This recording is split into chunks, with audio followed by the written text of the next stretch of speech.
Salut tout le monde et bienvenue au podcast Les vraies affaires zéro bullshit. Ici Roch Cholette. Merci beaucoup d'être là. Quelle belle journée aujourd'hui en ce vendredi. Moi j'aime ça chaud comme ça.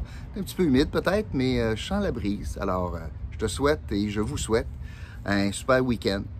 Je veux aussi vous inviter à encourager, par exemple, un de nos commanditaires cette semaine, c'est Pizzadelic. Ben oui, Pizzadelic. Vous savez pas quoi faire pour souper ce soir? Faites venir une pizza, allez la chercher en ligne, achetez une pizza en ligne chez Pizzadelic, vous allez sauver 20% avec le code ROCK20. Et je vous parlais de cette pizza-là. Si vous n'avez jamais essayé la parisienne chez Pizzadelic, je vous la suggère. C'est une sauce crème, pas aux tomates, avec des épinards, du bacon, du poulet, du fromage, évidemment. Elle est succulente, puis ça fait tellement changement d'une pizza traditionnelle. Alors, je vous encourage à le faire. Mon ami Benoît Desjardins chez Pizzadelic. N'oubliez pas de partager le podcast, vous abonner à la chaîne. Je vous le demande, on fait un petit boost, là. Vous abonner à la chaîne. Et à la fin du podcast, je vais vous donner l'indice que vous allez inscrire sous le podcast dans les sections commentaires. Vous pourriez gagner 100$ qu'on va faire tirer dimanche. Bon. Aujourd'hui, 3 sujets. Ouais, je vais vous parler de 3 sujets. Je vais vous parler de santé, je vais vous parler de construction, puis je vais vous parler de hockey. OK, on commence. Santé. Je vais vous conter mon expérience de ce matin. Tu sais, on parle beaucoup du réseau de la santé, puis comment c'est difficile d'y accéder. Bien, je vais vous conter mon expérience de ce matin. En fait, ça a commencé hier. Moi, j'ai plus de médecin de famille depuis, et c'est extraordinaire, là, hein? Depuis 1055 jours. J'ai calculé ça ce matin, là. Je suis sur une liste d'attente.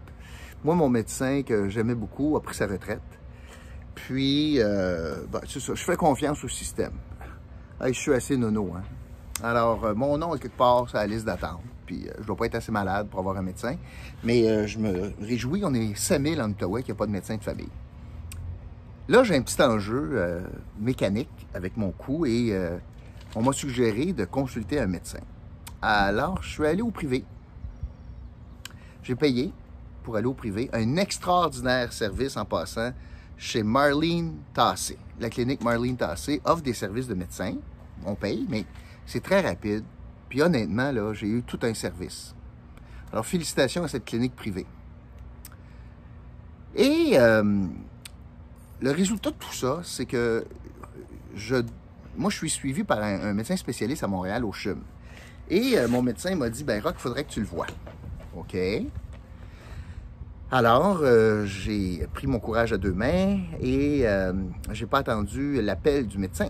J'ai appelé. J'ai appelé hier. Et bon, évidemment, tu tombes dans la boîte d'enregistrement, puis faites le 4, puis après ça, faites le 1. Puis là, votre appel est important pour moi, pour nous. Restez en ligne pour conserver votre priorité d'appel. Bon, ça c'est arrivé hier.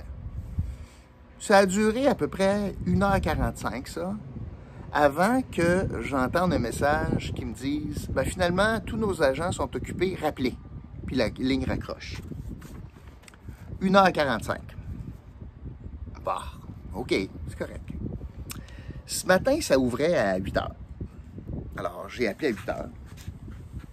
Et je suis tombé sur les mêmes messages. Mais là, j'ai entendu quelqu'un décrocher le téléphone, puis je suis comme tombé sur une autre boîte vocale ou un autre message enregistré. Puis là, il y avait de la musique. C'était quand même de la musique de chambre. C'était très bien, relaxant, apaisant. Mais j'entendais plus la madame me dire « Regardez votre priorité d'appel ». Là, je ne savais pas trop quoi faire. Ça a duré 2 heures, ça, ce matin, jusqu'à 10 heures. 8 à 10. Pour me tanner, puis je dis, ben là, d'après moi, il y a quelque chose qui ne marche pas. Fait que j'ai raccroché. Et j'ai rappelé. Là, je suis retombé dans la boîte, votre appel est important pour nous, faites le 4, faites le 1, attendez. Puis gardez votre priorité d'appel. Puis là, je veux vous dire que je suis content de vous annoncer que j'ai parlé à quelqu'un. Hey, elle était fine, la madame. Oh, tabarouette. Ouais. Premièrement, j'ai donné mes informations, puis elle m'a dit « Hey, j'ai un rendez-vous pour vous, M. Cholette, le 10 juin. » Ah ouais? Elle a dit « Ah non, excusez-moi, je me suis trompé de patient. » Ah. Elle a dit « J'ai pas de rendez-vous pour vous. » Ah, OK. Ben, j'ai dit « Je vous appelle parce que j'en voudrais un. » Puis je compte ma petite histoire que je vous conterai pas. Puis là, elle dit, oh, OK. Regarde ce qu'on va faire. Elle dit, l'infirmière qui travaille avec votre médecin est justement ici aujourd'hui. Je pense que vous devriez lui parler, puis elle va vous placer dans l'horaire. Ah, puis j'ai dit, tu parles d'un service extraordinaire, toi. Finalement, tu sais, ça a valu la peine d'attendre. Ben, j'ai dit, OK, c'est une très bonne idée. Elle dit là, si vous tombez dans la boîte vocale, laissez votre nom, puis votre numéro de téléphone, elle va vous rappeler, là. Elle est super bonne. Elle s'appelle Kim. Ah, ben, j'ai hâte de parler à Kim, moi. Parfait. Moi, le nono, je ne demande pas le nom à qui je parle, là. Non, non, non. Je fais confiance au monde. Fait que là, on me transfère. Et là, je tombe dans la boîte vocale. Et puis là, ben là, c'est correct. Je m'attendais à ça. Puis là, Kim a dit, écoute, si tu es un professionnel de la santé, fais le dièse. Puis si tu appelles pour telle affaire, tu fais 1. Si tu veux appeler pour telle affaire, tu fais 2. Moi, je veux y parler à elle. Fait que j'attends. Pour finalement, il y a une commande qui dit, je vais vous donner un numéro de téléphone si vous devez parler à une infirmière. Bon. Fait que je prends le numéro en note. Puis là, je viens pour laisser mon message. Il n'y a pas de boîte vocale. La ligne raccroche. Et là, la madame, avant, elle m'a dit, elle lisait un message. Je n'ai pas laissé de message. Là, ça fait quoi? 4-5 heures là, que je suis là-dessus. Là. 2 heures, 1 heure et demie, une autre demi-heure pour ça. Fait que là, au moins, j'ai un numéro de téléphone. Bon, mais j'ai dit au moins que j'ai fait du progrès à Tabarouette. Fait que j'ai dit, bon, ben moi, l'appeler. Fait que là, je prends le numéro de téléphone, puis j'appelle l'infirmière au CHUM. La madame répond tout de suite. Ah, tu parles de... C'est quand même extraordinaire. Quel service, par exemple? J'ai pas pu parler à Kim, mais elle me donne le numéro d'une infirmière. Ah, c'est-tu extraordinaire? Je dis, bonjour, madame, je vous appelle parce que j'ai besoin d'un rendez-vous. Je vais vous conter mon histoire. Elle dit, non, faites pas ça. Ah, je dis, pourquoi? Ben, elle dit, vous êtes au mauvais endroit. Ben, c'est parce que c'est la madame qui m'a laissé le message, qui a laissé un message sur sa boîte vocale de vous appeler. Ah oui, mais avez-vous été hospitalisé? Je dis, non. Est-ce que vous avez été opéré? Ben, pas encore. Ben, elle dit, je peux rien faire pour vous. Là, j'ai commencé un petit peu à perdre patience. Juste un peu. Je dis, ben là, pouvez-vous m'aider, là? Tu sais, j'apprécierais, là. Je vous conte mon histoire. J'ai 2 heures, 3 heures d'attente au téléphone. Je parle à quelqu'un qui me transfère d'une boîte vocale où je suis posé de donner un numéro de téléphone. Je suis pas capable, puis là, je vous parle à vous. Devez-vous me retourner au moins à madame à qui je viens de parler? Non, monsieur. Je peux pas transférer d'appel, moi. J'ai dit, est-ce que vous pouvez m'aider? Ben, elle dit, je peux vous donner un numéro de téléphone. Ah, ben, tu parles d'un service extraordinaire, toi. Écoute, je pars au moins avec un numéro de téléphone. Elle dit, oui, je vais vous donner un poste même. Ah, ben là. Fait qu'écoute, je prends le numéro en note, moi, là. Ben, je dis, merci beaucoup, madame. On n'a pas fait grand-chose ensemble, mais quand même. Je ferme le téléphone, je rappelle. Devinez où je rappelle? Calice. Au numéro initial où j'ai attendu 2 heures. Fait que là, je me suis mis en ligne. Je Chaude dans la douche, je demande à Stéphanie, peux-tu me vérifier mon téléphone? Parce que la madame n'arrête pas de me dire, garde ta place pour conserver ta place. Reste là, gardez votre place. Fait que là, je dis, hey, je vais prendre ma douche, moi, là. Stéphanie, check mon téléphone. Fait que là, écoute, on est 2, là, puis elle check mon téléphone. La madame, elle répond. En fait, c'est un enregistrement qui répond. Savez-vous qu'est-ce qu'ils me disent? Tous nos agents sont occupés, rappelez plus tard, puis ils me ferment la calice de ligne au nez. Puis après ça, là, on se demande pourquoi on n'a plus confiance dans le système de santé. Puis comment on est traité comme des numéros.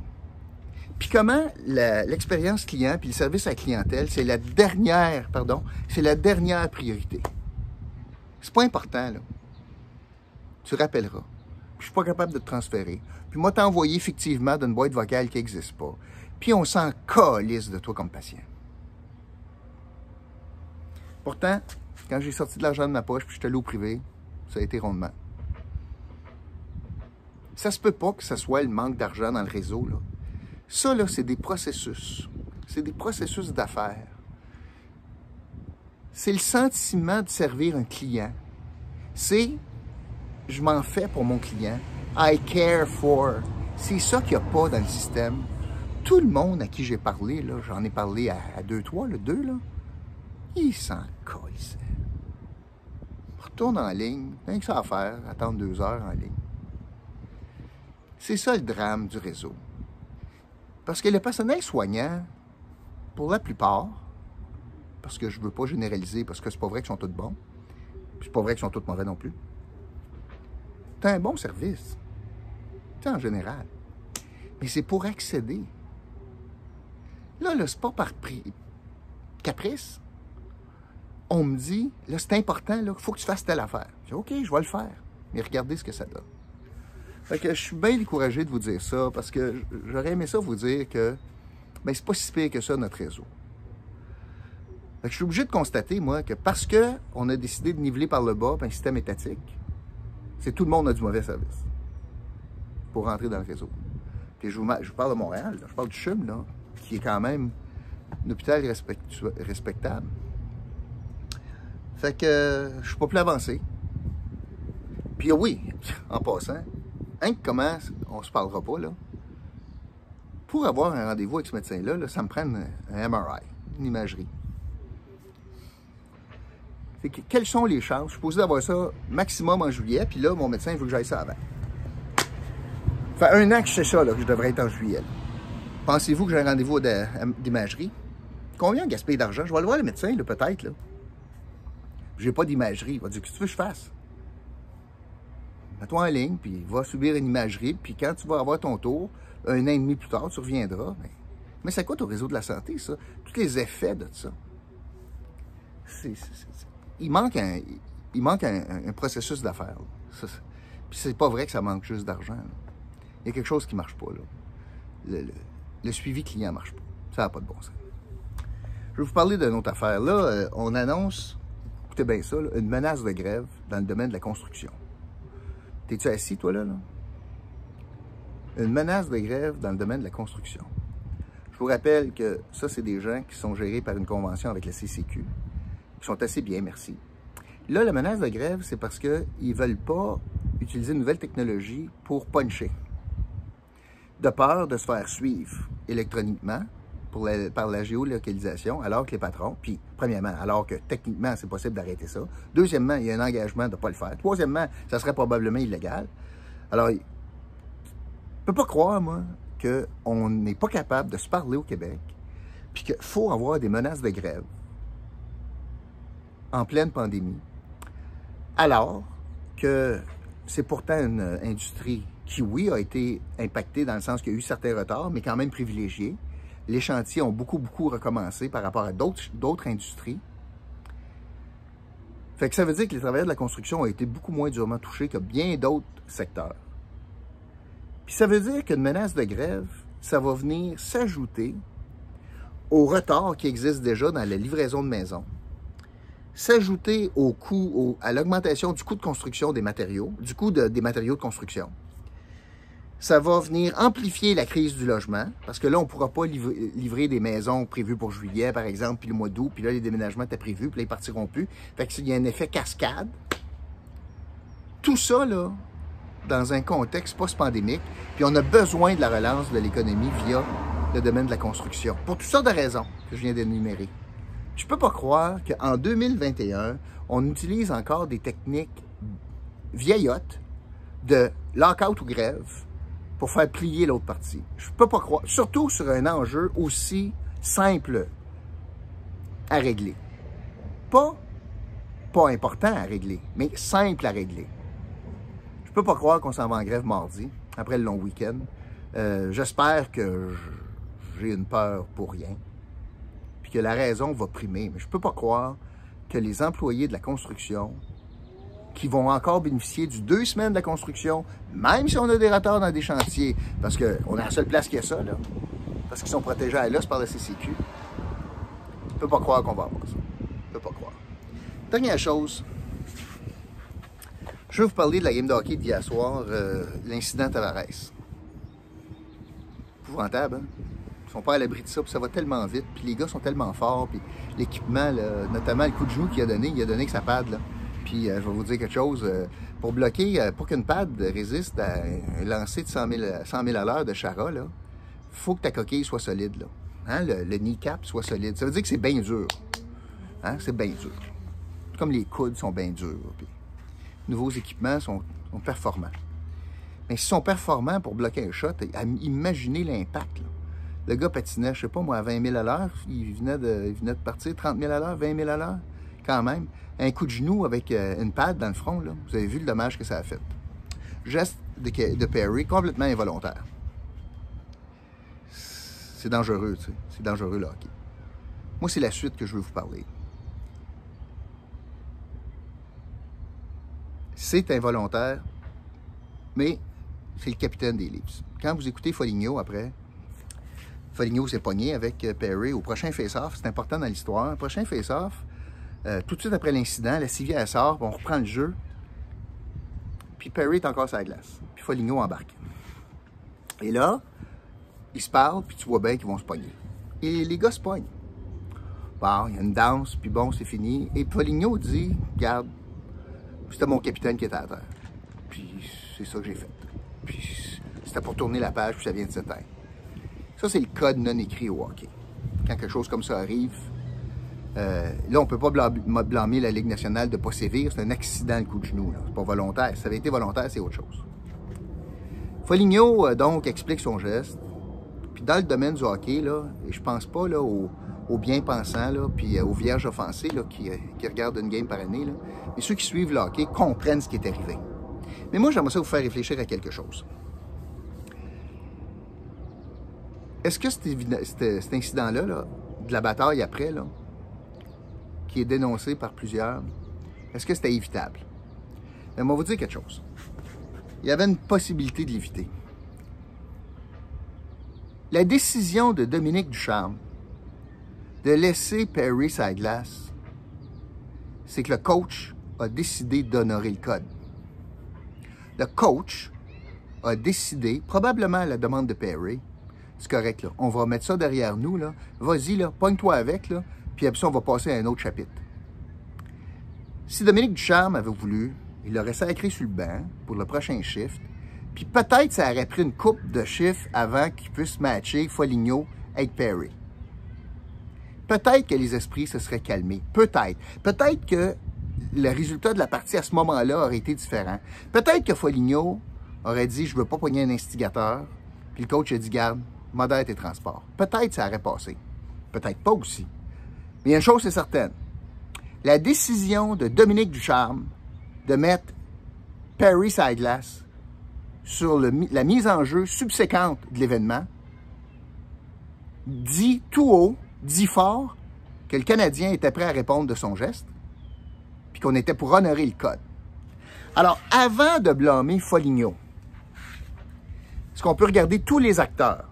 Puis parmi les acteurs, il y a Dominique Ducharme là-dedans, qui doit répondre de son geste d'avoir mis Perry sur la glace sur le chiffre immédiatement après. Le gars était ébranlé, là. Il est allé le voir, il le connaît, c'est son chum, il a joué avec. Il n'a pas fait par exprès. Puis là, tu l'envoies sur la glace sur le chiffre après. Moi, dans mon livre à moi, là, ça, c'est du stuff de junior. Puis Dominique Ducharme vient de perdre la chance de diriger ce club-là à long terme. Selon moi. Voilà, c'est ce que je pense. Merci beaucoup d'avoir été là. Et l'indice du jour aujourd'hui va être le mot « santé ». Et là, je vais vous laisser parce que je vais retourner au téléphone pour aller encore perdre mon temps à essayer de rejoindre un réseau de la santé complètement inefficace où est-ce que le patient, c'est la dernière des priorités. Merci tout le monde. Bon week-end. Salut.